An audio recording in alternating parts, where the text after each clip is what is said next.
Fornlífsöld er eitt af jarðsögutímabilunum. Þetta er jarðsögutímabil númer 2 frá upphafi. Það fyrsta heitir Forkambrium. En fornlífsöldin er frá sirka 545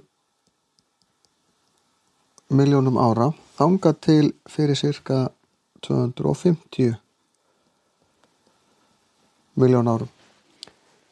Það er á þessu tímabili sem við förum að sjá líf svona nær því sem við þekkjum það.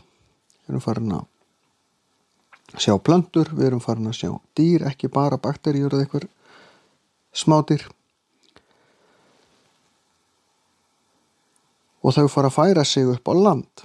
Stóri skógar byrja að breytast láglendið og með tímanum breytast þessi lög í steinkólalög sem eru kolin og olían sem við erum að grafa upp í dag og nota sem orkugjafa.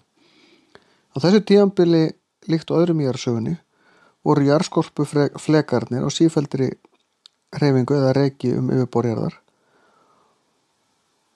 og á norðurhveli jarðar þá rak þá saman og þeir mynduðu þar eitt stórt meginland. Á eftir fornlífsöldinni kom svo miðlífsöldin en það er tími risaeðlanna.